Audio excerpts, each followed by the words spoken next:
두 번째 얘기를 진행해 보겠습니다.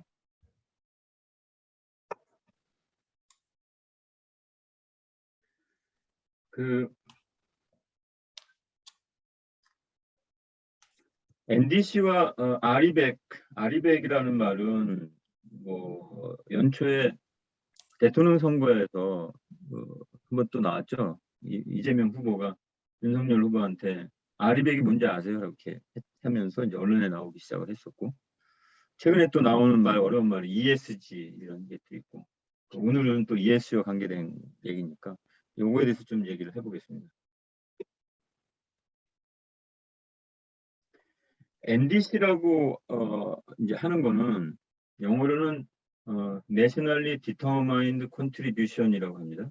그냥 뜻을 풀어보면 국가별로 그러니까 기후 변화를 막기 위해 기여하는데 그 기여를 위해서 결정한 사항, 어떤 결의라고 봐야죠. Determined 그러면 난 이거 할 거야, 딱 뭐 진념 뭐 이런 거잖아요.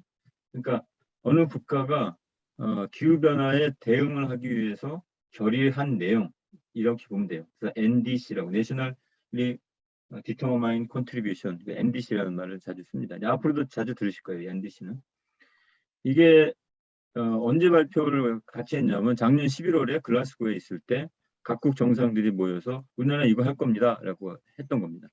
한국이 뭐라 그랬냐면 2018년도를 기준으로 해서 그때가 피크인데 그때를 비교해서 40%를 줄이겠다. 언제까지? 30년까지. 앞으로 10년. 원래는 이제 목표는 다 모든 전 세계 나라는 2050년 탄소 중립, 즉 탄소 배출하는 건 없애버리고 탄소를 흡수하는 원을 만들어서 플러스 마이너스 상쇄, 즉 뉴트럴리티, 중립을 시키겠다는 거죠. 그러니까 탄소 제로입니다. 그러니까 조금 나오더라도 내가 흡수를 해가지고 없애버리겠다고 하는 거니까 그 목표는 2050년이에요. 앞으로 30년 정도 안 남았죠. 그럼 중간에 계속 뭐 갔다가 뭐 1년 있다가 다 할 거냐, 계속 다 배출하고 이게 끊어가지고 중간고사를 한번 보자. 2030년에 목표를 다 제시해라고 했고 다 제시를 해요. 영국도 제시하고 EU도 제시하고 미국도 제시하고 하다못해 푸틴의 러시아도 제시를 해요. 중국도 제시를 했고 인도만 싫다고 그래요. 이래서 합의는 다 깨졌는데 인도는 지금 한창 경제가 올라가고 있는데 뭘 막으라고 쓰지 말라고 뭐 난 절대 못해. 이건 난 못하겠고 여기서 이제 인도는 자기 길을 좀 가고 있고 지금의 현재에도 러시아에서天然가스 가져오고 석유 가져오면서 비동맹 국가로서의 방향을 가지고 지금 진행하고 있어요. 어쨌든 전 세계 거의 대부분의 산업 국가들이 여기에 이제 합니다. 한국이 이제 내세운 게 지금 이런 거예요. 2018년도까지 아주 피크로 올라갔는데 2020년, 21년에는 코로나 때문에 좀 떨어졌고요. 지금 금년 어떤지 모르겠어요. 근데 높아졌다고 하더라고요. 작년에 2021년에는 더 증가했다는 얘기가 있어요. 그러니까 아직까지 이제 정책이 안 먹힌 거죠. 그러나 2030년까지 우리는 여기까지 갈래라고 목표는 제시하고 있습니다. 그게 이제 요 그림과 같습니다. 그런데 우리가 좀 봐야 될 거는 도대체 어느 부분을 얼만큼 줄일 건데 라고 할 때 발전에서 풍력으로 바꾸고 이게 원래 문재인 정부 때 했던 건데 풍력으로 다 바꿀래 30년까지니까 앞으로 10년간 다 바꾸면 한 44% 감축할 수 있어 이렇게 나왔고 산업은 너무 갑자기 바꾸기 못해. 왜냐하면 포항제철은 쇠를 만들어야 되고 이런 것들이 갑자기 바꾸라면 되겠냐 해가지고 한 14%. 그다음에 이제 건물이 한 32.8%. 수송, 자동차, 비행기, 뭐 기차 이런 것들에서 여기는 한 38%. 이렇게 이제 쭉 있어요. 폐기물 몇 프로. 근데 퍼센트지로 보면은 뭐 발전량이 44%인 것 같은데 실제 배출 감축량이 어떠냐? 그러니까 전기를 만드는데 가장 많이 감축을 해야 되고, 그다음에 산업 부분, 그다음에 수송 부분. 수송은 직접 배출이 많이 줄어들 수 있는 게 전기 자동차가 보급되고 있잖아요. 이 보급된 거를 계속 유지를 하면 이제 앞으로 10년 된 차, 15년 된 차들은 바꿀 때 다 전기차로 바꾸면 아마 가능할 거다. 그래서 한 40% 바꿀 수 있다. 지금 뭐 수소 자동차도 있으니까. 근데 건물도 있고요. 근데 이 건물은 작아 보이지만 이게 작은 게 아닙니다. 왜냐하면 이게 직접 배출, 즉 스코프 1만 가지고 한 거거든요. 스코프 1이 뭐죠? 스코프 1은 그 사이트에서 직접 배출한 것만입니다. 근데 건물은 전기를 쓰잖아요. 전기 쓰고 물 쓰고 하잖아요. 그거는 여기에 포함이 안 된 거죠. 어디에 포함되냐? 전환에 있어요. 그러니까 건물에서 직접 하고 간접을 전부 다 줄일 경우에 전환에도 기여가 되는 거고, 배출량 기준으로 보면 건물은 지금 이거보다는 더 많이 배출량을 줄여야 되는 게 돼요. 그러니까 산업하고 거의 맞먹는 굉장히 큰 부분입니다. 그러면 2050년까지 앞으로 한 30년의 탄소 중립의 모양새는 어떨까? 세상은 어떻게 돌아가는 거야? 수송구문 다 아시겠지만 이제 친환경차로 다 가고 전기차는 수소차로 가서 배출을 전혀 하지 않도록 한다. 앞으로 30년 안에. 변한 부분 다 재생에너지를 바꿔. 이 그림은 문재인 정부 때 나온 거고요. 최근에 이제 윤석열 정부에 들어오면서 여기에 일부가 이제 원자력으로 대체가 됩니다. 풍력은 앞으로 지어진 것이 없죠. 앞으로 10년간 지어질 게 있는데 이 부분은 다시 한번 재검토하겠다라고 얘기를 했고 원자력은 다시 부흥시킨다고 했으니 아마 거기서 많은 부분이 차지할 것 같고 산업 부분은 이거 굉장히 어려운 분야입니다. 쇠를 녹이는 방법을 새롭게 탄소 배출하지 않는 방법을 찾아내야 되는데 그건 현재 존재하지 않고 앞으로 개발해야 될 것들이 있습니다. 신기술들은 있지만 건물 부분 모든 건물은 새로 지으면 제로에너지 건물로 한다. 요거는 탄소중립법 이전에도 나와 있어요. 2025년부터 모든 민간 아파트며 민간 건물은 제로에너지 건물로 전부 다 바꾸는 거. 그러니까 그렇게 설계를 하는 거. 그다음에 그러면 새로 짓는 거 말고 현재 살고 있는 건 어떻게 할 거냐? 이거를 그린 리모델링을 해가지고 건물에 단열재 붙이고 거의 새로운 집으로 탈바꿈하는 거 다 바꿔주겠다. 100%. 그러니까 100%면 약 700만 동이 있어요. 한국에 남한에 있는 건물의 수가 약 700만 동입니다. 단독주택부터 아파트까지 다 합쳐서 모든 건물을 100% 리모델링 하겠다는 겁니다.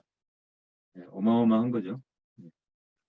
건물을 새로 짓는 거랑 같습니다. 리모델링이란 말은 간단하게 뭐 단열 살짝 바꾸고 이렇게 되는 게 아니라 뼈대만 빼고 싹 다 바꿔야 됩니다. 그렇게 돼야지 건물 부분에 직접 배출과 간접 배출의 목표를 달성할 수 있습니다. 나머지 농축산물 있고 폐기물도 재활용을 하는 걸 다 하고 쓰던 걸 계속 쓰는 거죠. 그리고 폐기를 할 때에도 그 폐기할 때 배출하는 그 소각로가 아니라 플라즈마나 이런 걸로 이제 하겠다. 그러니까 버려지는 거를 적게 하는 거, 양을 적게 하면서 그래도 버려진다면 플라즈마 같은 신기술로 나오지가 않게 배출가스가. 이제 한번 생각해 보세요. 그러니까 각국의 정부가 목표를 정했고 우린 이렇게 가겠다 그러면 규제를 만들기 시작합니다. 규제를 만들면 거기에 가치가 나오기 시작을 해요. 시장이 나옵니다. 그러니까 기업들은 이제 그 안에서 새로운 기술을 만들어서 이 규제를 피하기 위해서 이 기술을 쓸 수 있습니다라고 나온 거거든요. 결국은 전체적인 정책적인 게 나오고 기업들은 거기에 필요로 하는 것들에 또 자발적으로 참여를 하는 거죠. 다른 데에 비해서 경쟁력을 높이기 위해서. 그 중에 하나 나온 게 이제 RE100. RE100이 뭐냐? 리뉴어블 에너지 100%. 재생에너지 100%로 내 제품을 만들겠습니다. 나의 서비스에 들어가는 에너지는 모두 재생에너지에서 나오는 걸로 합니다. 이거를 약속하는 일종의 민간 클럽입니다. 쉽게 얘기하면 이제 동아리죠, 동아리. 안 들어가면 죽어 이게 아니라 이런 걸 하려는데 자발적으로 의지가 있는 사람은 들어와. 우리 멤버로 껴줘. 그러면 이 안에서 정보 공유하고 규칙을 만들자. 이게 영국에 있는 비영리 단체 클라이밋 기후 회의, 클라이밋 뭐라고 하는 단체가 있어요. 한국으로 치면은 환경연합이라고 치죠. 뭐 공해추방운동, 환경연합에서 이거 하려는데 들어올 기업 손들어봐. 내가 할게. 그렇게 해서 들어온 거예요. 그러니까 법적인 거랑 관계없이 순전히 자발적인 거죠. 그러니까 보면은 막스 앤 스펜서 백화점도 있고 골드만삭스 있고 소니가 있고 뭐 이렇게 돼 있잖아요. 네, 이것도 한번 스타벅스도 있네. 이제 재밌어요. 근데 모든 기업이 들어오느냐 이걸 내부를 한번 잘 뜯어보면요. 다 리테일러나 보험회사나 혹은 물건을 조립하는 회사들이지 재료를 만들어 가공하는 회사들은 아직 없어요. 여기 안에. 포항제철 못 들어가잖아요. 예. 뭐 하이닉스가 들어갔는데 하이닉스는 이제 애플에서 하겠다니까 애플에 납품을 하려면 야 니네가 이거 그렇게 안 하면 나 딴 거 살래? 예를 들면 TSMC 거 살래? 이렇게 되는 거죠. 삼성은 없어요 여기.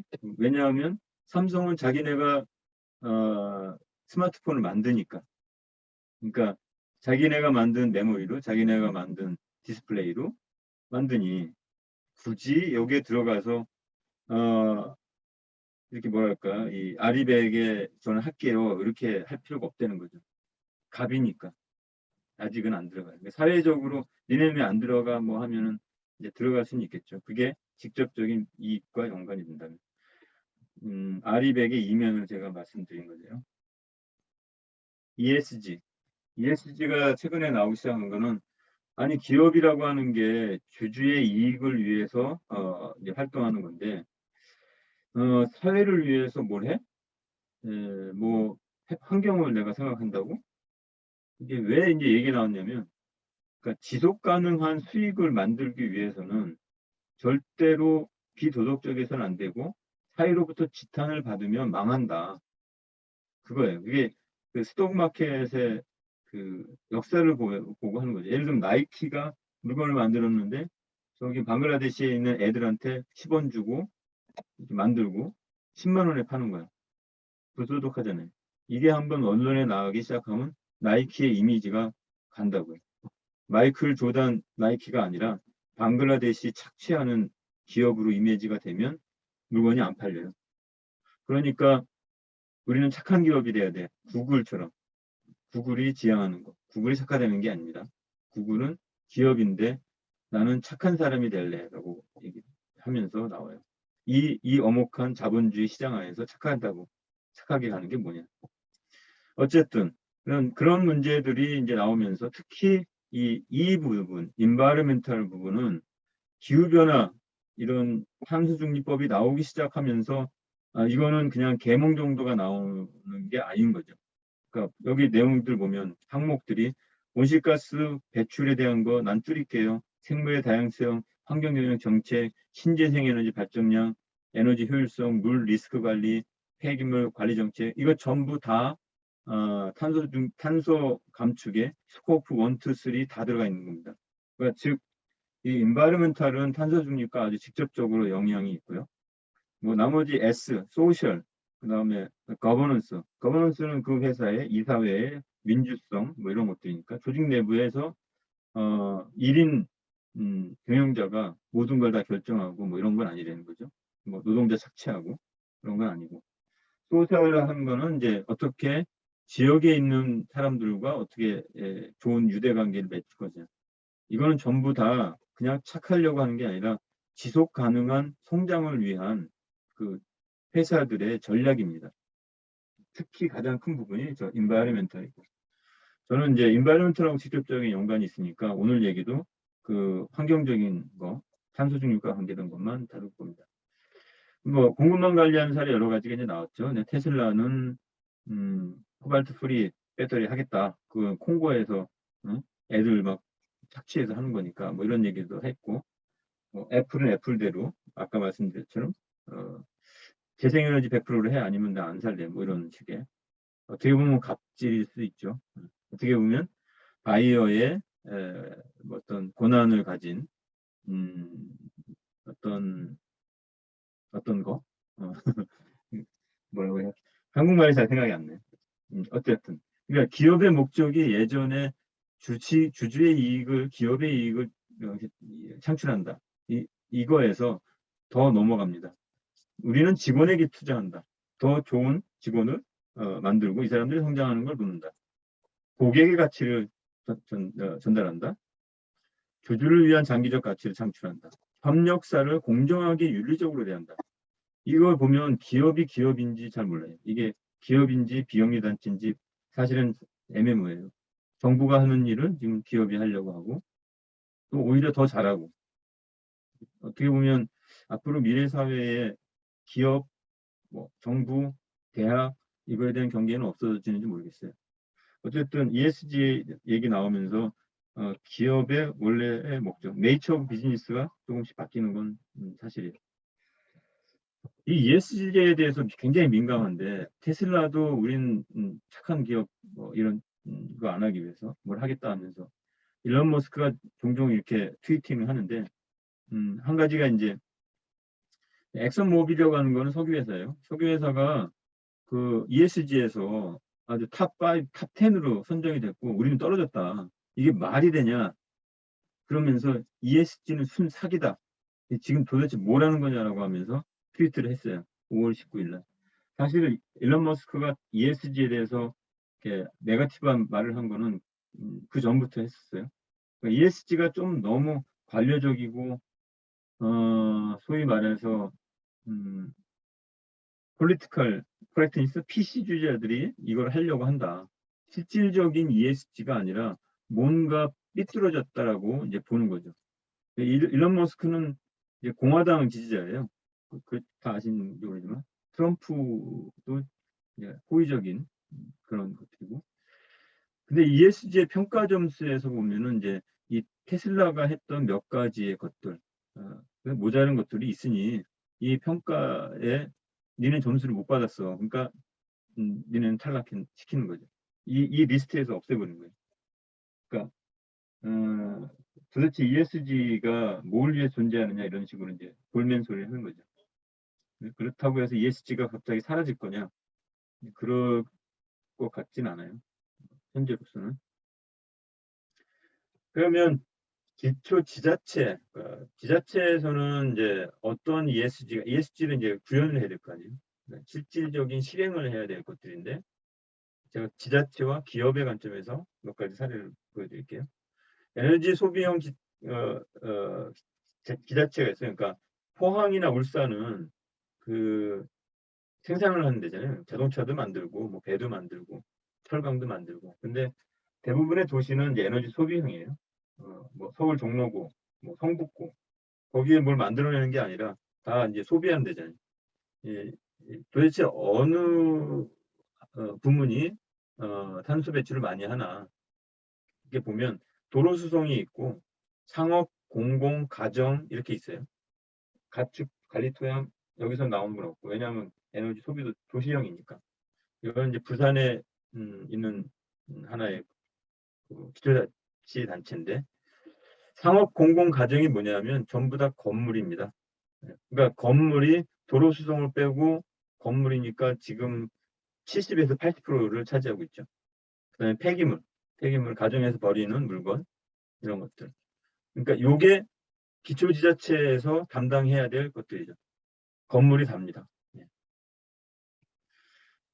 그러니까 기초지자체들은 나름대로의 그 탄소 중립을 위한 장기 전략들을 세워서 가는데 그 중에 이제 한국적으로 방향을 잡은 게 이 수소 도시예요.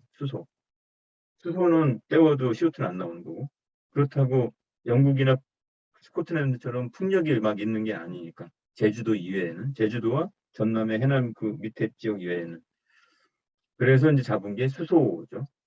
보면은 여기 시범도시가 2020년도 시범도시인데 지금 또 뭐 몇 군데 나올 것 같아요.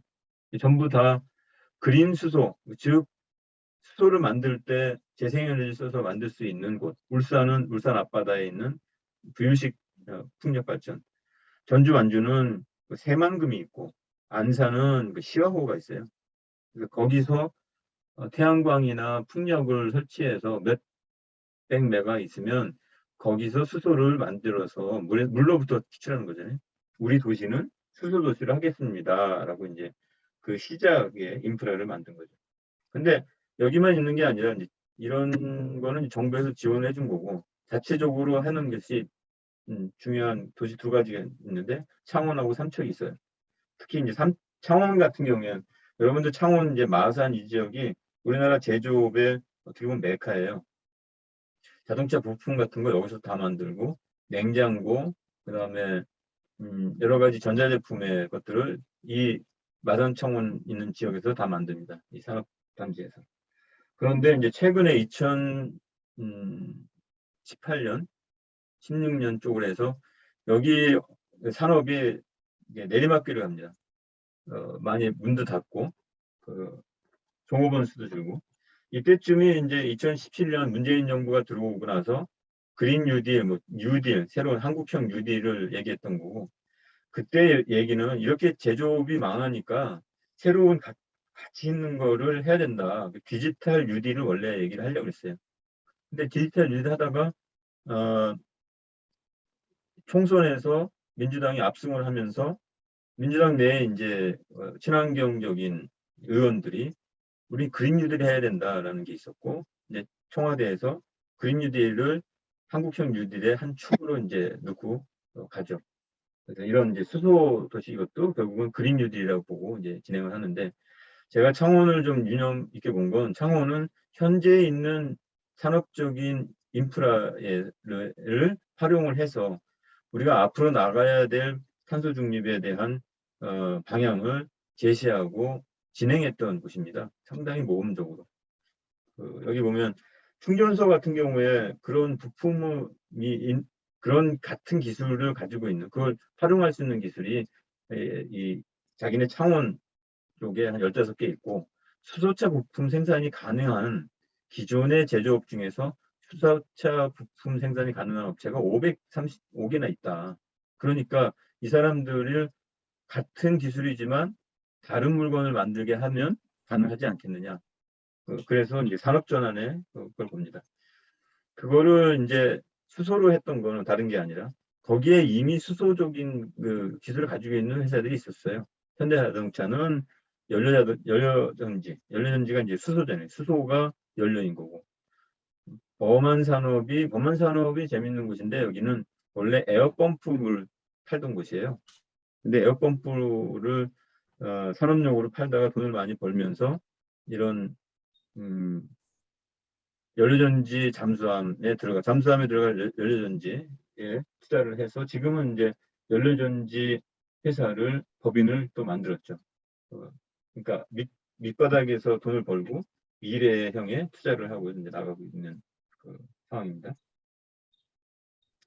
그러니까 이제 이 기존에 있는 업체들을 활용하면 되니까 기존에 있는 인프라를 활용하자. 그래서 많은 일들을 합니다. 뭐 천연가스 게지라는 것도 만들고 부동산 중공업 부지 거기 두산 중공업이 많이 어려우니까 차라리 그 부지에다가 새로운 수소 관련된 그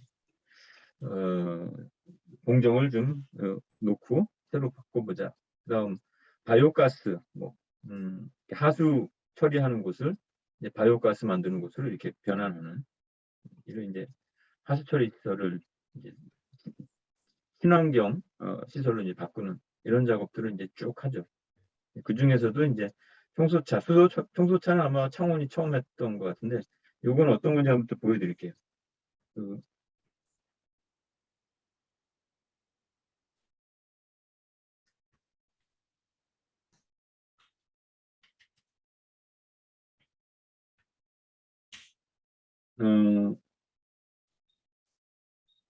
영상이 안 되네. 아마 뭐가 안 맞은 것 같아요. 일단 예, 수소차는 이제 모양은 이래요. 모양은 이런데 저 안에 이제 그 이렇게 무슨 LPG 가스통 같이 생긴 게 이제 수소예요. 근데 얘가 이제 기존은 이제 엔진은 전기죠, 전기 엔진, 전기차인데 그 전기를 만들어내는 게 수소 연료전지예요. 그러니까 배출물이 물밖에 없어요. 아주 순수 100%의 H2O. 근데 이게 왜 청소차가 괜찮은 거냐면 전기차는 이제 엔진이 없기 때문에 연소 엔진은 이제 폭발음이 있으니까 시끄러워요. 새벽 같은데. 청소차가 되게 새벽에 다니거든. 그리고 또 하나는 이제 배기가스가 없으니까 여기 근무하시는 청소원들이 원래 폐가 안 좋아요. 다 직업병을 갖고 있는데 그런 게 없고 또 물이 나오잖아. 그 물을 갖다가 이제 나오면 손을 닦고 이제 깨끗하게 할 수 있는 거죠. 그러니까 정수 운행할 수 있고 건강하고 주위 환경에도 좋고 시민들의 반응이 좋은 거야. 무엇보다도 이걸 근무하는 청소원들의 만족도가 높은 거죠. 이거 뭐 이런 거 있잖아요. 수소차, 수소폭탄을 가지고 다니라고 이런 게 있는데 여기는 괜찮은 거야. 야, 내가 그동안 폐도 안 좋고 그랬는데 이걸 하니까 건강도 좋고 그러네. 뭐랄까 시민 수용성이 높아지는 거죠. 야, 수소로 가도 되겠구나 이런 것들. 물론 이제 수소 전기 버스가 있어서 사람들이 시민들이 이런 새로운 기술에 거부감을 나가지 않도록 미리 이제 할 수 있고 수소 트램도 이제 시운전을 하고 여기에 이제 창원, 마산, 바로 옆에 부산이 있고 그래서 부울경으로 해서 메트로폴리탄을 지금 만들고 있는데 그거를 우리가 수소 트램으로 하겠다. 이런 것도 이제 나오고. 한 가지 이제 지금 보여드리는 거는 제가 한국에 들어와서 그러니까 영국 자리를 그만두고 은퇴하고 한국에서 사업을 하겠다는 생각을 하겠던 영감을 줬던 사이트인데요. 여기 이제 경남 거창에 있는 목욕탕입니다. 어디라고 얘기하면 자꾸 전화하고 갈까봐 이제 어디라고 얘기 안 해요. 그냥 경남 거창에 있는 사우나요. 여기 이제 목욕탕인데 목욕탕에 이제 보일러에서 뜨거운 물 만들잖아요. 근데 여기다가 연료전지를 설치해서 운영 중이에요. 제가 이거 보고 깜짝 놀랐어요. 왜냐하면 이게 100kW짜리 두 개인데 한 대가 대당 10억짜리입니다. 20억을 놓고 지금 목욕탕 사우나탕의 사장님이 운영을 하고 계시는 거예요. 어떤 정부 보조를 둔 게 아니라 본인이 은행에 돈 빌려가지고. 왜 이게 가능한가? 이게 왜는 둘째치고 이게 운영이 가능한가? 이제 대충 계산을 해봤어요. 이 전기 판매 수익이 한 2억 나와요. 연 2억. 10억을 내가 20억을 딱 투자하면 15년 수명으로 볼 때 돈을 뭐 어떻게든 수익이 생겨야 돼. 이게 전기 판매로 한 연 2억 생기고 그러면 2억이 그냥 꽁돈으로 생기는 게 아니냐. 도시가스를 넣어야 될 거 아니에요. 도시가스를 한 1억 정도 넣어요. 이때는 도시가스나 이런 전기 가격이 아직 높기 전이니까 한 3년 전 정도 자료인데 그다음에 유지 관리를 위해서 이 연료전지는 굉장히 고가의 그 연료 그 셀이 있어요. 셀이 연간 4,500만 원 정도로 갈아줘야 됩니다. 너무 비싸죠. 그다음에 대출금 내가 이제 15년, 20년 동안 갚아야 되잖아요. 그러니까 전기 판매를 하면은 그게 다 커버가 돼요. 그러면 남는 게 없잖아요. 근데 이게 남는 게 뭐가 있냐면 얘가 이제 열도 생산을 하거든. 그러니까 일종의 소형 열병합이란 말이에요. 그 열 공급 수익은 내가 보일러를 누르고 때울 때 그 값을 커버를 한다고. 연간 얼마를 쓰는지 모르겠어요.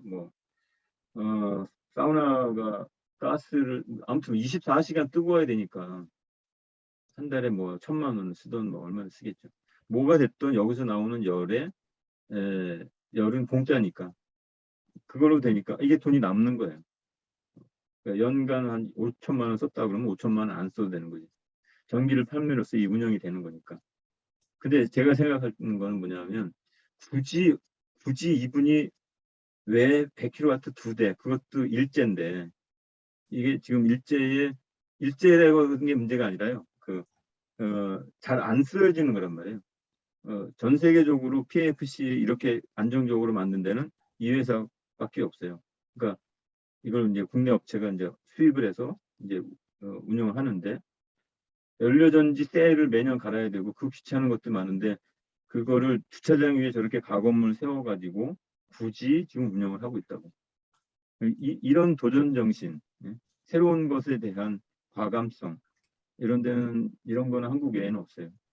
제가 이거 보고 깜짝 놀랐습니다. 이런 거는 영국 같은 경우에도 그냥 과학 시범단지 이런 데 놓고 국가적으로 아이들 교육장으로 쓸 수 있는 이런 건데 그냥 경남고청의 어느 사우나장이 이걸 놓고 설치해서 운영 중에 있습니다.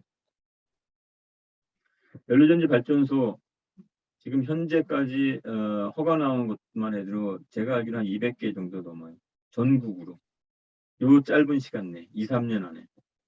어마어마합니다. 대부분 한 19메가와트 작죠. 보통은 이제 원자력 발전이 1기가와트예요. 하나 큰 거 발전소를 한다면. 그러니까 19메가니까 한 뭐 2%? 그거의 2%? 아주 작은 거예요. 동네에서 쓸 수 있는. 화성시에서 구축한 건데 SFC 블룸에너지 거라서 이게 깨끗해요. 왜냐하면 연료전지는 발전하는 그 폭발 이런 게 필요 없는 거지. 그냥 거기서 화학 변화를 일으키고 전기하고 열을 만들어내는 것들. 지자체에서 이제 할 수 있는 건 이제 쓰레기 폐기물 얘기했죠. 그 폐기물을 어떻게 잘 활용할 거냐. 그냥 버려서 소각로가 아니라 이것도 이제 참고 Can convert 영상인데 municipal solid waste into energy and valuable chemical products. It's a clean alternative to conventional incineration and works in a fundamentally different way. Incinerators use large amounts of air to burn municipal solid waste. They produce pollutants that can only be cleaned up after combustion, and they leave behind ash that must be carefully disposed of. The heat generated by incinerators is used to make steam and generate electricity. Gasification doesn't actually burn the municipal solid waste. Instead, it breaks the molecules apart with heat and a very small amount of air or oxygen, and then recombines them to form syngas, a clean fuel similar to natural gas. It's these chemical reactions that make gasification so different from incineration. The syngas can be used to generate electricity. 예, 이건 이제 어떤 영상이냐면 또 영어로는 다 알아듣을 수도 있지만 그러니까 소각로를 쓰게 되면 소각로에서 그러니까 때워가지고 연소 나고 연기 다 나가지만 열이 나오는 거를 이제 열교환기를 쓰면은 그것도 이제 뜨거운 물 쓰지 않느냐 이제 이렇게 나오는 거고 그보다 더 나간 건 뭐냐면 이것처럼 가스피케이션 그러니까 이걸 플라즈마 같은 반응을 해서 하는 건데 여기에 이제 산소가 결합이 되면 그 인공적인 그 합성 가스를 만들어낼 수 있어요. 그게 이제 천연가스가 될 수도 있고 CH4가 될 수도 있고 이제 이런 것들 그리고 그 광물 같은 걸 만들어내요. 그러면 그 바이 프로덕트로 나오는 것들은 나중에 빼가지고 뭐 어디 플라스틱에 쓸 수도 있고 이제 되는 거죠. 이제 시인가스가 나온 거는 그건 그대로 천연가스니까 천연가스 연료전지에 넣을 수도 있고 아니면 가스 터바인 돌려서 이제 할 수도 있고 또 거기에 좀 더 탄소 중립으로 간다면 거기에다가 그 CCU 그러니까 탄소 나오는 그거를 화학적으로 반응을 해서 광물화를 시키는 작업이 있어요. 그러면 탄소가 바로 나오지 더 배출되지 않죠. 물론 나중엔 배출되겠지만 예를 들면은 CO2 순수량을 빼가지고 맥주 공장에다 파는 거지. 어쨌든 CO2가 필요하니까 탄산가스 음료 있잖아요. 그런 것들. 그러니까 자원을 한 번 더 이용할 수 있고 배출량을 굉장히 줄일 수 있는 걸로 이런 것들이 이제 가능해지고. 그다음에 생활적으로는 이제 이런 재활용품 쓰는 거. 당근마켓 저도 당근마켓 잘 쓰는데 당근마켓이 사실은 탄소 중립에 굉장히 큰 기여를 해요. 왜냐하면 버려질 것을 계속 쓰게 하니까 가치를 계속 만들어내고 잔존 가치가 낮아지지 않는 거죠. 그런 것들이 이제 IT 서비스를 이용해서 이렇게 나오고. 요 밑에 오른쪽 밑에 있는 게 이제 전기 자동차에 썼던 거를 배터리를 모아가지고 뭐라 그러냐 전기차 충전소를 만든 거예요. 전기차는요 배터리가 용량이 70% 되면 못 씁니다. 왜냐하면 얘가 충전을 해서 내보내고 이렇게 하는데 내보낼 때 최소한 예를 들면 150kW 출력이면 150kW에서 120kW를 출력을 해줘야 돼. 그런데 자꾸 쓰다 보면은 얘가 이제 다 있잖아요. 이 리튬 이온이든 뭐든 간에. 그러면 120kW, 150kW의 용량이 안 나오는 거죠. 한 100km 정도만 나와. 그럼 100km 정도만 나오면 이 자동차가 토크를 이용해서 앞으로 출발을 해야 되는데 못 간단 말이지. 예. 그러니까 버려야 돼. 그래서 전기 자동차 배터리에 한 60, 70% 되면 다 교체를 해줘야 돼. 그럼 그건 어떻게 할 거냐? 그거를 활용하는 산업들이 이제 나오게 되는 거고, 그 중에 하나가 건물에 쓸 수도 있고, 이렇게 충전소에 쓸 수도 있는 거죠. 옆에 이제 태양광이 있고 그러면 태양광의 값을 여기다 저장했다가 전기차 충전에 쓰는 거고. 도심 스마트팜, 이것도 이제 지자체에서 단위에서 할 수 있는 건데, 그러니까 제가 스코프 3 얘기했잖아요. 스코프 2, 3. 내가 이거를 먹기 위해서 시금치를 먹는데 만약에 부산에서 만든 거를 경부고속도로 통해서 들어왔고 그 차가 만약에 디젤 차라 그러면 그 배출량을 전부 다 안고 온다고 보는 거죠. 그러니까 차라리 우리 옆집에다가 농사를 하게 하는 거고. 그럼 옆집에 할 수는 없잖아요. 그 스마트팜에서 건물 안에서 채소가 날 수 있도록 하는 이런 비즈니스들이 있고 지자체가 이런 데 관심이 많아서 사업들을 진행하려고 하죠. 네, 무엇보다 중요한 거는 그린 리모델링입니다. 건물을 완전히 탈바꿈해야 되는 거. 그 하나의 예가 이제 광명시에 있는 유치원인데 위에 있는 유치원을 아래에 있는 걸 했는데 제로에너지 건물로 바꿨어요. 그러니까 이런 식으로 공공 건축물들은 지금 다 바꾸고 있고 앞으로도 바꿔야 되는데 그게 약 700만 동을 2050년까지 해야 된답니다. 저렇게 간다면 뭐 이런 것도 이제 건축가들은 동네에 이제 목욕탕을 이제 딱 중심으로 두고 목욕탕에서 연료전지 만들면서 주변에 전기하고 열을 이렇게 하면 에너지 허브로서 만들면 포탄 발전에서 오는 전기 필요 없지 않느냐. 우리가 자체적으로 운영하고 사용하고 할 수 있으니까. 이런 것들도 이제 새로운 도시계획이나 건축가들이 시도를 하고 있고. 산업계 ESG 중에서 제가 참여한 거는 이제 SK랑 같이 했던 건데 SK가 여러 가지 산업 공정도 있고 그다음에 도시에서 도시 컴플렉스 있어요. 도시 서비스 시설. 그러니까 하수 처리장, 그다음에 열 공급하는데 전기 공급하는데 이거를 하나에 모아가지고 해보자. 그랬을 때 운영의 경비도 줄고 탄소도 많이 줄이는 걸로. 뭐 이렇게 간다면 이게 단순히 어떤 곳이 도시라기보다는 예를 들면 산업공정도 열을 만든 게 있고 그 열 만들어진 열을 버리지 않고 폐열을 회수해서 쓰고 전기도 만들면서 그 안에서 다 할 수 있지 않겠느냐. 그런 것들이 이제 가능해지죠. 그래서 예를 들면은 생산하는 거는 태양광, 태양열, 풍력, 그다음에 열병합 이런 것들이 복합적으로 아마 들어갈 수도 있을 거다. 그래서 바람이 불 때는 풍력이 하고 바람이 안 불 때는 CHP 열병합이 하고 이런 식으로 열과 전기를 이제 공급하는 사실은 굉장히 복잡한 거니까 제가 이걸 설명하지는 않을게요. 그러니까 수요가 어떤 걸 요구를 할 때 내가 공급하는 것들을 가장 효율적이고 연료비가 적고 게다가 탄소 배출이 적은 방향으로 가는 거. 그거의 하나가 나중에 대학원을 가던가 이제 찾아보시면 아는데 이렇게 여러 가지 시나리오를 이제 보고 가장 좋은 걸 찾는 그 방법이 페리토 프론트라고 하는 방법이 있어요.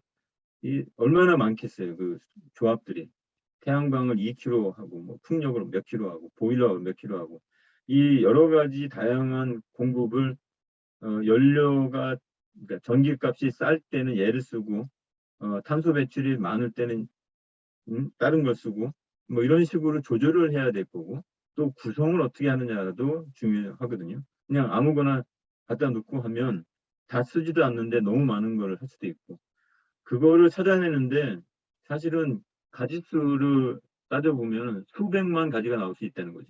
그거를 인공지능을 써가지고 최적의 지점, 어느 조합을 쓰면 좋겠다. 이제 그런 것들을 이제 할 수 있는데 여기 그래프는 이제 중국에 있는 유틸리티 시설, 도시 서비스 시설을 가상으로 해서 저희가 한번 했던 건데 흥미로운 게 뭐냐면 투자를 많이 하면 탄소가 배출이 적어요. 그러니까 비싼 걸 넣고 좋은 걸 하게 되면 그런데 이게 투자가 막 끝까지 단다고 쭉쭉 떨어지지가 않는다는 거죠. 어느 지점에 가면 투자를 많이 해도 그 효과가 그게 똑같이 나오지 않는 거지. 그러면 투자 포인트가 어디쯤인지 우리는 알 수 있는 거라고. 이 꺾이는 선, 이 꺾이는 선 어느 지점, 그 지점이 가장 좋은 투자구나. 이런 것들은 이제 인공지능을 쓰고 이 시스템에 대해서 모든 걸 알고 있는 사람들이 필요한 거고. 제가 이쪽 분야의 전문가입니다. 여러분들이 이제 앞으로 이런 데 같이 할 수도 있겠죠. 정리를 좀 할게요. 제가 한 5, 6번 정도 남았고 나머지 한 10분을 질의응답을 하려고 하니까 이렇게 여러 가지 나와 있고 미래가 이제 뭐가 나올 것 같은데 사실은 이제 이게 계속 갈 거냐에 대한 그 어떤 회의론자들도 있어요. 스캡티컬한 의견을 내는 사람도 많고 이제 어떤 극복해야 되는 것도 있고 그 중에 이제 하나가 이제 영국 같은 경우가 이제 이런 얘기야. 니네는 응? 줄였다고 했잖아. 니네가 줄였다고 하는데 어떻게 경제 성장을 우리가 유지할 수 있겠냐.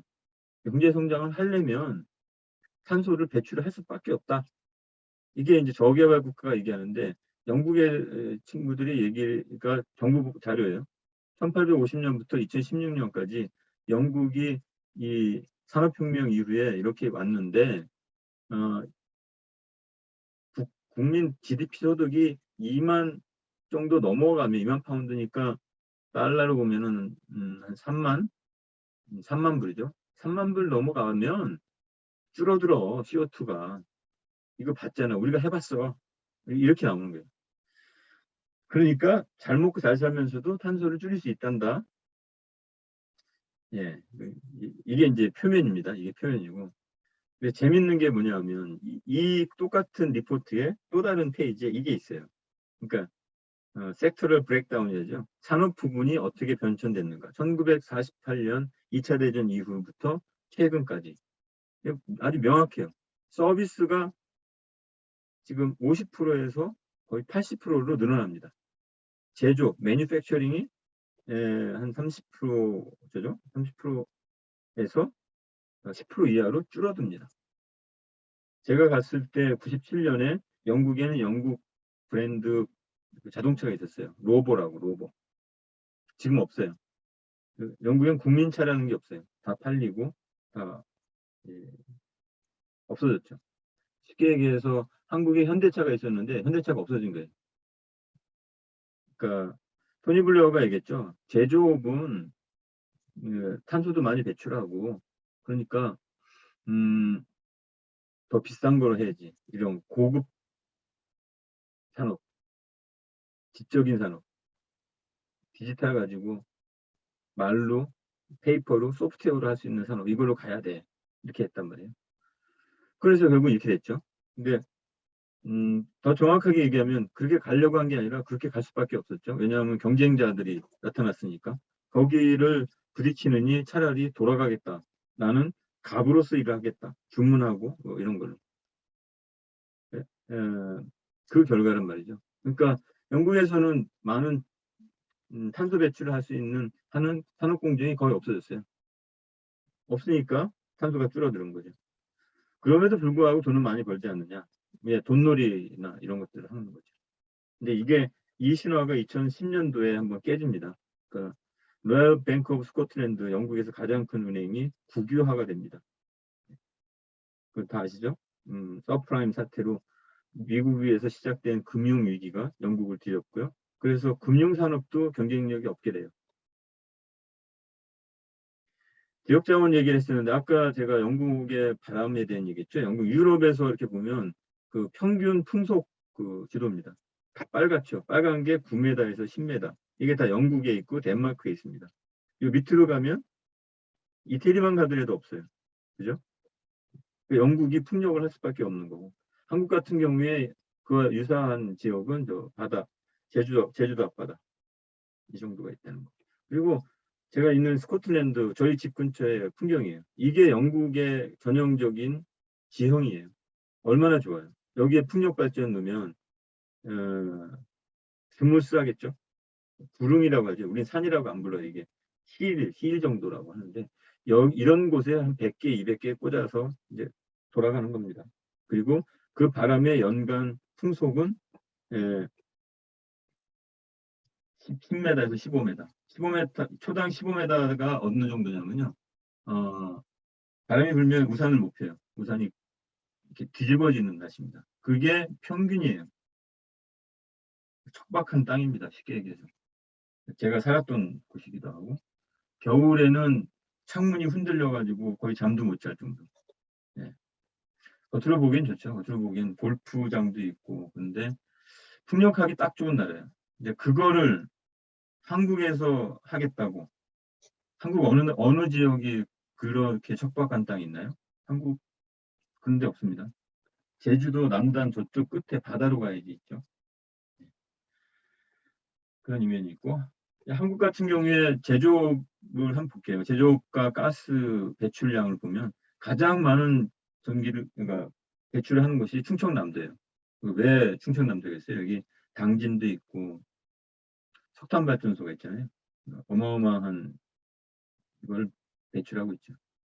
서울은 어디 있을까요? 서울 이렇게 보시면 서울은 10위권에도 안 꼽습니다. 아니 서울이 1000만인데 여기 이렇다고. 이게 무슨 얘기냐면 서울은 전기를 쓰잖아요.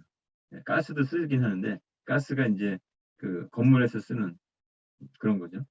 산업 공장에 쓰는 거랑 관계가 없다고. 요거는 직접 배출량에 대한 겁니다. 달리 얘기하면 충청남도에서 만들었는 혹은 경남에서 만든 전기가 수도권으로 올라오잖아요. 그 전기는 여기에 포함이 안 된 거죠. 그래, 그게 스코프 2가 연관이 되는 거예요. 스코프 2까지 한다면 실제로 서울시는 거의 1등이죠. 이 밑에 있는 건 제조업과 에너지 소비량과 연관인데 제조업이 많은 곳이 에너지 소비량 많아요. 한국이 40%를 가려면 가장 좋은 건 제조업에서 40%를 줄이면 되는 거죠. 이제 그게 이제 가능하겠느냐. 그게 도전사항입니다. 탄소 저감 한 20%면 그냥 효율만 높이면 되니까 하던 일을 계속 하면서 열심히 하면 되는데 탄소 저감 80% 가면은 직업을 바꾸셔야 돼요. 영국같이. 혹은 완전히 새로운 세계를 만들어내야 되는 거죠. 그게 2050 NDC가 주는 메시지입니다. 이게 이제 전환 과정들이 있는데 과정을 함부로 갈 수가 없는 거예요. 그러니까 급하게 가면 예를 들면 프랑스 마크롱이 유류세 인상을 했어요. 유류세 안에 환경세를 넣어가지고 많이 배출함으로써 그거에 대한 책임을 져라. 근데 이게 어떻게 나타났냐면 노랑조끼 운동으로 나타났어요. 노랑조끼 운동 2, 3년 전에 있던 건데 파리 근교에 사는 중산층이 이 유류세로 인해서 월 주유비가 100유로가 올라가는 거죠. 100유로가 올라가니까 그러면 뭐 그 정도 10만 원 올라가는 거 얘들은 이제 돈을 저축을 해가지고 여름에 놀러 가요. 파리의 택시 운전사도 8월 달에는 다 니스나 이런 유명한 휴가지로 휴가를 갑니다. 그게 사람 사는 걸로 생각하는 거죠. 근데 그 100유로를 니네가 뺏어가. 그거는 내 휴가지에 호텔에 방을 뺏어가는 것 같은 거라고. 열을 받은 거죠. 거의 조직적인 결사체 없이 자발적인 참여로 이렇게 나타나서 마크롱을 퇴진시키려고까지 하려고 했어요. 마크롱이 깜짝 놀라서 이거 다 철회했죠. 또 하나, 그 천연가스 많이 들어가는 걸 제가 여름에 바람이 안 불어서 그걸 대신한 곳이 천연가스였다. 그 후가가 뭐였냐면 2021년 작년도 10월, 12월 달에 가스값이 기존 대비 5배가 올랐어요. 여러분 가스값이 10% 30%만 올라도 인플레가 나온다고 해요. 여기가 10배가 오르는 거예요. 물론 이제 나중에 안정화되고 올라가고 했는데 푸틴이 우크라이나 들어간 거는 2월 달입니다. 2월 말. 그때 올라가고 좀 더 안정화됐다가 다시 또 지금 올라가고 이런 상태인데 이미 그 전에 가스값이 올라갔어요. 왜냐하면 가스 비축량이 적었던 거예요. 유럽에서. 바람이 안 불었어요. 그때. 그래서 가스를 많이 쓴 거죠. 수급에 의해서 이게 높아진 결과가 나타났습니다. 한국 같은 경우에 과연 이제 어떤 영향을 미칠 건가? 한국의 전력 그 사용량 혹은 전력비가 전기료가 아주 작아요. 그러니까 에너지 사용량, 1인당 에너지 사용량은 일본보다 높은데, 일본이나 프랑스, 독일보다 높은데, 예, 전기료는 OECD 평균보다도 낮습니다. 예, 아주 낮고, 한 1분의 2분의 1 가격? 그 정도 되는 거죠. 그게 무슨 얘기냐면 상승 압력이, 인상 압력이 있다는 겁니다. 가스는 값가 올라갔으니까 분명히 올라갈 거라는 거죠.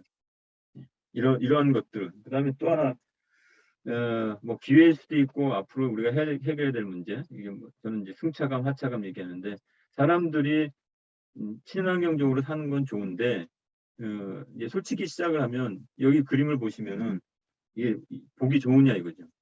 이게 건물인데, 건축인데, 이게 친환경 건물이니까 멋있어 이렇게 안 나죠. 보기 흉하다고요. 솔직해져야 된다고. 그러니까 이런 것들을 극복을 해야 되는 거죠. 예를 들면 이게 그러니까 서울에 이제 세신교회하고 이쪽은 염창동에 있는 건물인데, 태양광인데 태양광 같지 않은 뭐 이런 걸 BIPB라고, 빌딩 인터그레이트 PV라고, 이런 것들을 개발하는 거. 혹은 이제 목재로 고층 건물을 지을 수 있는 거죠. 한국이 그 목재가 많아요. 산이 많고 나무가 많아서 이런 것들도 한번 우리가 향후에 진행할 수 있는 것들이죠. 도전 혹은 기회라고 할 수 있고, 산자부는 재작년에 이제 앞으로 한국도 분산형으로 하겠다. 아까 마을마다 하나씩 뭘 만들고 이런 목표들은 다 세워놨어요. 마이크로 그리드라고 하는 것들. 그래서 이제 그런 것들이 진행되는데, 최근에 전기차가 많이 오면서 이제 달라지는 게, 에너지적으로는 사실은 건물에 더 많이 에너지를 쓰는데 이 역전이 돼 버려요. 그냥 버스 한 대가 보통 건물보다 더 많은 에너지가 필요로 하는 상황으로 가는 거죠. 예, 그런 걸 어떻게 앞으로 맞이하고 해결할 거냐. 저는 이제 그런 쪽의 일을 하고 같이 연구도 하고 시범 사업을 하는 거죠. 뭐 이 정도로 마치고요. 어쨌든 이런 탄소 중립에 대한 거는 지자체나 산업이 있는데, 그 지역의 자원을 활용을 해야 되고, 그걸 가지고 할 때 성공 가능성이 있다. 즉 실패할 확률을 좀 줄일 수 있다. 이런 것들을 좀 얘기할 수 있을 것 같아요. 다른 것들은 다 하는 얘기들이고, 또 중요한 거는 이제 산업 생태계를 어떻게 구축해가지고 지속 가능한 탄소 중립 사회를 만들어 나갈 것인가. 그래서 저는 이제 사업도 하지만은 지자체, 기초지자체 공무원과 시민들과 그리고 여러분 같이 학생들과 만나서 하는 교육과 컨설팅들을 많이 하고 있습니다. 앞으로 해야 될 것들이 많아서. 예. 질문들을 했는데 어떻게 보시고, 네, 한 5분 정도 남았는데요. 어떤 네, 질문에 답을 하면 좋을까요? 네. 네네. 우리 김재민 박사님, 예, 강의 정말 잘 들었습니다. 예, 수고 많으셨습니다. 네네. 저희가 예상한 것처럼 우리 김재민 박사님께서 그 현재 실무에 아주 그 국내에서는 최고 전문가십니다. 그래서 여러분들 보셨지만은 뭐 우리 사진이나 영상으로 해서 아주 우리 학생 여러분들께서 이해하기 쉽게, 또 우리 김 박사님만의 진짜 들을 수 있는 그런 얘기들로 해서 강의 내용을 아주 잘 구성해 주신 것 같습니다. 오늘 강의를 위해서 그 며칠 동안 아주 상당히 고심을 해서 여러분들께 어떤 얘기가 가장 유용할까요? 이렇게 많이 좀 지금 준비를 좀 많이 해주셨습니다. 대단히 감사를 드리고요. 우리 여기 학생 여러분들, 우리 지금 시간이 오늘 뭐 별로 충분치는 않아서 기존에 우리 그 채팅창에 질문 남겨주신 분들만 좀 빠른 속도로 그렇게 좀 질의응답을 좀 진행하도록 그렇게 하겠습니다. 그리고 참고로 여러분께 공지사항이 있는데, 오늘 출석 체크에 대해서는 지금 조금 있다가 저희가 채팅창에 오늘 출석 체크를 하는 링크를 띄울 겁니다. 그러면 거기에 접속을 하셔서 오늘의 키워드를 입력을 하시면은 그걸로 해서 여러분들의 출석 체크가 자동으로 되겠습니다. 오늘의 키워드는 탄소 중립, 네 글자입니다. 그걸로 입력을 하시면 되겠습니다. 네, 그러면은 우리 그 학생들 질문을 좀 우리 몇 분을 좀 초대해서 좀 그렇게 받도록 하겠습니다. 아까 질문을 좀 하셨는데 못 하신 분이 우리 양호연 씨, 서보빈 씨, 유재원 씨 이렇게 좀 쭉 아까 질문을 남겨주셨는데요. 자, 우리 양호연 씨부터 질문을 좀 간단하게 좀 해주시겠습니까? 본인의 마이크를 켜서 질문을 좀 해주시면 되겠습니다. 네, 안녕하세요. 저는 고려대학교 화공생명공학과 재학 중인 양호연입니다. 들리시나요? 네. 네네, 네. 말씀하십시오. 영국은 석탄의 생산량이 어느 정도 있는 반면 천연가스 생산량은 별로 없는 걸로 알고 있는데, 이제 석탄 발전이 줄어들고 천연가스의 발전이 늘면서 에너지 자원의 수입량도 늘었을 뿐만 아니라 프랑스로부터의 전기 수입도 늘어나는 상황으로 보여지는데, 그에 따른 에너지 안보에 대한 걱정이 영국 내에서는 없었는지가 궁금합니다. 예, 이 에너지 안보는 굉장히 중요한 문제입니다. 그래서 에너지 믹스를 다룰 때 에너지 안보가 그 하나의 기준점이 되는데, 영국은 여긴 또 축복받은 게 북해에 가면은 가스전이 있어요. 가스하고 유전을 여전히 가지고 있고요. 그래서 지금 재미 보고 있죠. 오히려 수출하는 경우도 있고, 전기 수입은 이제 아마 프랑스나 네덜란드 쪽에서 이제 받는데 그 양은 뭐 많지는 않고, 지금 성공적으로 변환을 한 거는 풍력 발전, 아까 보였듯이 풍력 발전이 많은 부분을 지금 차지하고 있죠. 한 40에서 50% 되고 있고, 천연가스가 있고. 근데 이 천연가스가 자신들이 가지고 있든 안 가지고 있든 비축량이 적어지면 가스값이 올라가요. 그러니까 누가 많이 가지고 있든 상관없이 자체 내에서는 가스값이 올라가면 발전사가 손해를 봐요. 그러겠죠. 그다음에 이 천연가스가 뭐에 또 쓰냐면 비료에 쓰거든요. 그러니까 작년에 비료 공장들이 다 문을 닫았어요. 너무 가격이 올라가고. 그다음에 조그만 발전사들도 다 문을 닫았어요. 파산했죠. 그러니까 전기값보다 가스 가격이 그러니까 원료 가격이 높아져가지고. 왜 이런 현상이 나타나냐면 영국에는 오프잼이라고 이 전기값을 너무 높지 못하게 이렇게 규제하는 기관이 있어요. 국민들한테 피해가 가지 않도록. 그러니까 가스값이 확 올랐는데도 전기값이 높아지는 값을 제대로 못 받는 거죠. 그러니까 자본이 없는 작은 발전사들은 야, 이거는 하면 할수록 손해다 해서 이제 파산이 된 게 많고, 그래서 이제 영국은 특히 이제 섬나라이기도 하니까 원자력을 포기하지 않는 거죠. 원자력을 현재 20% 계속 유지하고 있고, 원자력, 풍력, 천연가스, 그다음에 바이오매스, 그다음에 분산형 발전, 마이크로그리드 사업, 이 사업들을 이렇게 골고루 넣고 에너지 안보에 대비를 하고 있습니다. 네, 좋습니다. 네, 감사합니다. 감사합니다. 네, 다음은 우리 서보빈 씨 질문을 지금 해주십시오. 네, 안녕하세요. 저는 울산대 전기공학과 졸업하고 현재 울산 공장에서 일하고 있는 서보빈이라고 합니다. 영국 사례를 봤을 때나 우리나라 원자력 발전 현재 상황을 봤을 때 정부의 정책이 한 나라의 에너지 방향성에 매우 큰 영향을 미치는 것 같은데 박사님께서는 어떻게 생각하시는지 궁금합니다. 정책 중요하죠. 정책이 결국은 시장을 만들거든요. 정책을 통해서 규제가 나오면 그 규제를 맞추기 위한 서비스들이 개발되고, 그 서비스를 경쟁력 있게 하기 위한 기술 개발들, 그런 것들이 이제 나오니까. 근데 이게 정책하는 사람분들이 어떻게 산업을 키울 것이냐를 고려하면서 규제를 풀기도 하고, 이제 그러니까 규제 설계를 해요.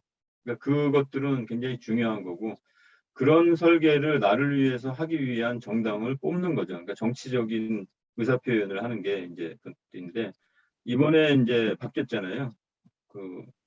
사실 처음에 시작 때 문재인 정부 쪽으로 쭉 가려고 한 10년, 뭐 30년 하자 그랬는데 5년 하다가 바뀐 것들이 있죠. 그러니까 이게 뭐 기술적인 문제가 아니라 이제 국민들이 생각하는 방향에 대해서 그 에너지 정책들을 어떻게 설계를 했느냐. 이제 이전 정부에서는 그렇게 되지 않았다라는 것의 어떤 간접적인 대답일 수도 있을 것 같고요. 원자력 발전을 하냐 마냐는 많은 논란거리가 있습니다. 근데 현실적으로 봤을 때 원자력이 없고 만약에 독일기로 한다면 어떤 식이 되냐면 지금 독일처럼 돼요. 푸틴한테 인질이 된 거라고요. 그러니까 왜냐하면은 석탄도 안 하고 원자력도 안 해. 근데 가스가 없으면은 풍력 발전도 안 들어가. 나라가 그냥 망가져요. 그러니까 겁이 나니까 푸틴이 저걸 잠글지도 모른다는 생각에 감히 얘기도 못 하고 있는데 미국이 자꾸 압력을 넣고 그러니까 신용은 하지만 반항하지 못하는 그런 애매한 상태가 이제 돼버린 거죠. 그러니까 이상을 위해서 뭔가를 했는데 책임지지 못한 상황이 된 거라고 볼 수 있고 한국은 글쎄요, 우리도 이제 고립된 상황이니까 에너지 믹스적인 차원에서 원자력과 재생에너지, 천연가스 이런 것들을 어느 정도 비중들을 이렇게 조정을 하면서 대비를 해야 되지 않을까 생각합니다. 네. 네, 감사합니다. 네, 다음은 우리 유재원 씨, 아마 연관되는 질문인 것 같습니다. 네, 유재원 씨 지금 질문 가능하신가요? 네, 안녕하세요. 잠시만요. 비디오가.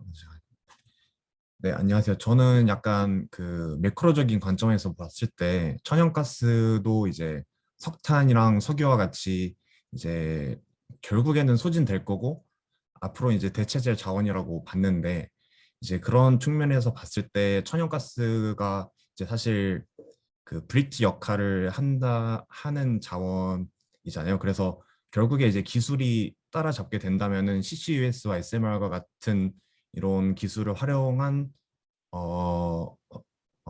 자원이 이제 천연가스를 대체를 할 수 있다고 보는데 이게 뭐 물론 이 두 가지만 말씀드리는 건 아니고 천연가스의 대안 중에 하나가 결국에 될 것이라고 어떻게 그런 측면에서는 어떻게 생각하시는지 좀 궁금합니다.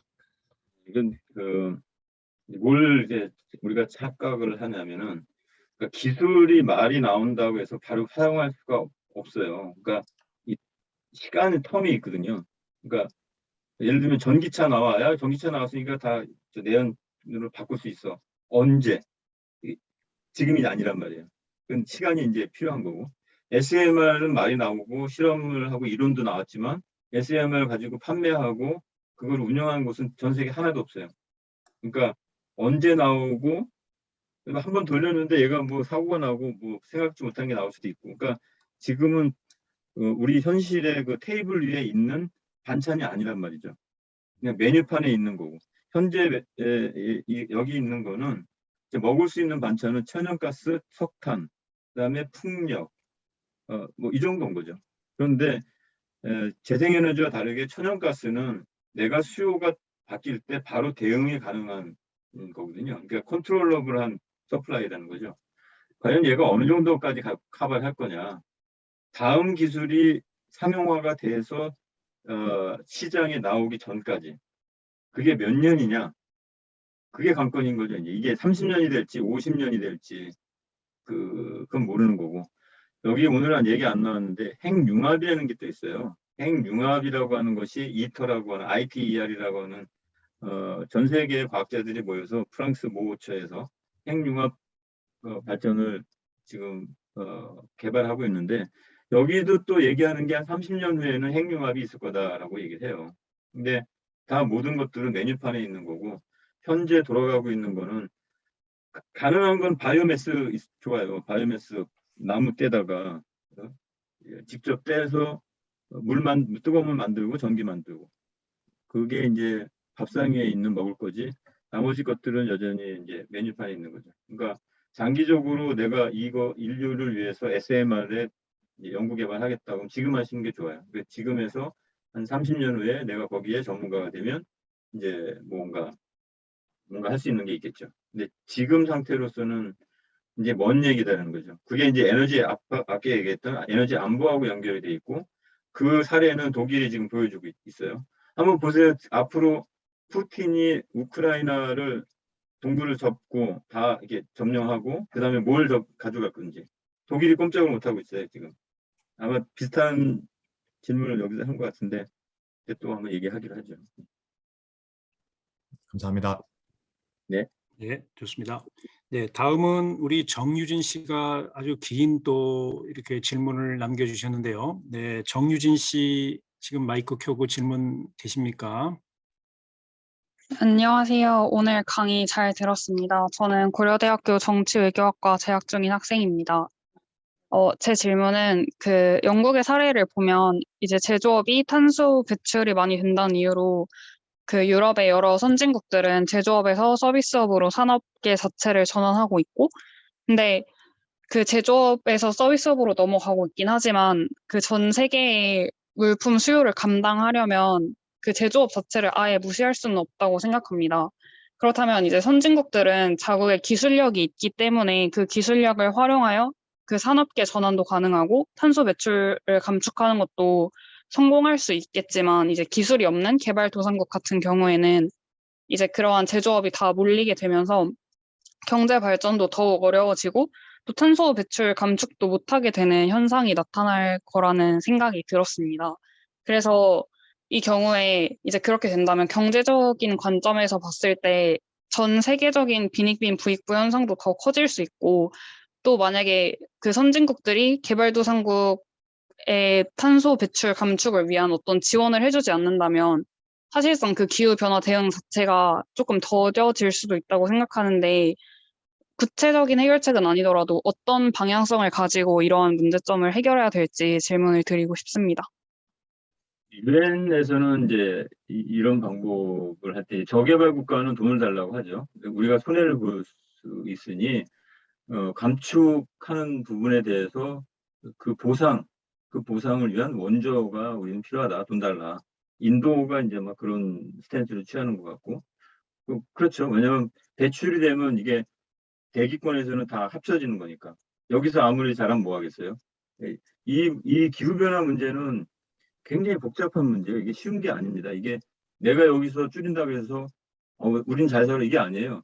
저쪽 집에서 불 때우면은 다 꽝이에요. 그러니까 이걸 하려면은 예전에 우리 정외과 학생이니까 얘기 마크스가 얘기했잖아요. 마크스가 자본론 이걸 하면서 전 세계 노동자가 일치단결해야지 공산주의 국가가 만들어진다. 이런 얘기 했단 말이에요. 그러니까 전 세계 모든 사람들이 이 하나의 길에 갈 수 있어야지 이 문제가 해결이 되는데 이런 해결은 가능하지가 않다고요. 그러니까 인식도 다르고 생각도 다르고 먹고 사는 것도 다르고 그걸 하기 위해서 모두 다 OECD 국가 정도까지 갈 거냐. 그러니까 인도가 중국 정도까지 갈 때까지 내버려둘 거냐. 그러면은 지구는 더 더워지고 우리 다 죽는다 뭐 이렇게 되는 거죠. 그러니까 굉장히 어려운 문제이긴 합니다. 그러니까 그런데 오히려 그 문제보다 더 문제가 된 게 이런 거를 진행을 함으로써 실제로 가난한 사람들이 더 가난해지고 불평들이 생기는 문제들이 있다는 거죠. 그러니까 기후변화에 대한 것들을 제시하면 제시할수록 잘 알고 대처 가능한 그건 아까 브렉시트 얘기하면서 데이비드 굿 하트가 얘기했듯이 애니어스하고 서메어스가 있는데 입 다물고 잘 지냈던 서메어스들이 반항을 하기 시작을 했다고요. 그러니까 그거는 그러니까 어떤 나라만의 문제가 아니라 같은 나라에도 왜 이렇잖아요. 어떤 사람은 컴퓨터를 잘하고 인터넷 서치를 다 하고 근데 어떤 사람은 나 그런 거 싫어. 나는 그냥 몸으로 때우는 게 좋아. 뭐 이런 사람이 있고. 그러니까 성향에 따라서 그렇게 될 경우 사회적으로 인정을 받던가 혜택을 받는데 너무 차이들이 커지는 거고 그런 사람들이 난 왜 이렇게 못 살게 되지? 가만히 보니까 외국 놈들이 들어와서 내 자리 뺏는 것 같고 근데 그 이유가 위에 있는 애들이 아주 이상적인 세상을 좀 꿈꾸어서 피해는 내가 보는구나. 그래서 모여서 선거 투표를 했단 말이에요. 그게 이제 브렉시트고 트럼프가 당선된 결과로 나타난 거죠. 그럼 앞으로는 그런 게 없을 거냐? 제가 볼 때는 금년도 우크라이나 푸틴의 것들을 시작을 해서 전부 다 한 번씩 정권이 교체되지 않을까 그런 생각이 들어요. 그러니까 기후변화에 대한 것들이 분명히 위기가 있고 하지만 그것들에 대해서 모든 사람들을 하나의 길로 가자라고 과연 강요하는 것들이 정의인 거냐 그런 의문을 좀 드는 거죠. 굉장히 어려운 질문이에요. 어려운 답변이 됐습니다. 네, 감사합니다. 네, 우리 그 마지막 질문을 좀 받도록 하겠습니다. 여러분들 뭐 시간이 좀 많이 오버가 돼서 지금 이제 그 시간 관계상 뭐 질문을 마지막으로 우리 김민경 씨가 지금 질문을 지금 해주셨습니다. 그래서 지금 김민경 씨 질문을 좀 해주시고요. 우리 또 저기 서병훈 씨께서는 우리 아리백에 대해서 좋은 코멘트를 좀 남겨주셔서 이 시간에 감사 말씀을 먼저 드립니다. 네, 고맙습니다. 우리 김민경 씨, 자, 질문해 주세요. 네, 질문하겠습니다. 저 보건환경융합과학부 17학번 김민경입니다. 제가 이번에 아틀란틱 카운슬에서 한 제7차 동유럽 중유럽 에너지 세큐리티 컨퍼런스를 보니까 V4 국가들을 비롯한 유럽에서 우크라이나 사태 이후에 러시아 에너지 의존도를 낮추기 위해 노력할 것으로 보이는데 그 잠깐 언급하신 미국에서 수입하는 천연가스로 유럽 수요를 다 충족하실 수 있을 것이라고 보시는지, 그리고 당장 이번 겨울에 유럽의 에너지 수요를 탄소 중립을 목표로 하면서 그 수요를 충족시킬 유력한 대책이 될 수 있는 에너지원이 어떤 것이 있을지 궁금합니다. 제 생각에는 그러니까 탄소 중립 목표를 중간 단계로 2030년까지 했는데 금년에는 진척이 없을 거로 보고 있어요. 그러니까 지금 유력한 방책은 사실 없고 사실 유일한 방책이 그 천연가스였습니다. 그 천연가스가 있어야지 풍력도 돌아가고 이렇게 되니까 당연히 푸틴의 입장에서는 자신이 유일한 독점 공급자인데 가만히 있겠어요? 착한 마음을 가져서 그냥 다 주나? 너희도 착하게 살라고? 그러진 않죠. 자기들도 당한 게 있고 돈바스 지역이나 그 우크라이나 쪽은 러시아 사람들은 그 땅은 자기네 땅이라고 생각을 하고 그동안 선의를 가지고선 줬는데 아니 이 친구들이 나토를 한다고 하면서 미국 무기를 그 안방에다가 설치하겠다라고 그러면 가만히 있겠냐고. 힘이 없어서 그동안은 말을 못했지만 이제 힘도 생겼어. 가스프롬의 파이프라인 가스를 잠그는 순간 독일의 GDP가 마이너스로 들어가요. 독일의 GDP가 마이너스가 들어가는 순간 독일 내에 실업자가 양상이 될 거고 실업자가 양상이 됐는데 이민 정책이 주변 동유로부터 사람들이 들어온다면 그 계층의 일반 국민들이 가만히 있겠냐고. 혼란이 나오는 게 눈에 다 보이는 거죠.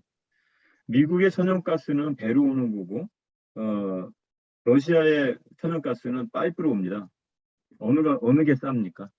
그러니까 가격 면에서도 안 되고요. 태평양에서 가스 LNG 선 하나가 만약에 좌초된다고 생각해 보세요. 내가 살려고 왔는데 오다가 떨어졌어. 나 미안하다. 나 못해. 가스를 못 찌겠네. 피해 보상 줄게. 그런데 그 가스를 가지고 일반 사람들이 난방을 하고 산단 말이에요. 근데 난방이 안 돼가지고 몇 명이 얼어 죽었어. 정권이 없어진다고요. 그러니까 이거는 제가 생각할 때는 물론 제 개인적인 거지만 여름 전에 끝날 것 같은 느낌이 들어요. 이거는 감당할 수 있는 싸움이 아닙니다. 미국이 유럽한테 자기네가 만든 거를 LNG 선 가지고 사라고 하는 거는 또 다른 그 깡패 행위라고요. 그러니까 어느 깡패한테 돈을 줄 거냐 이 문제지.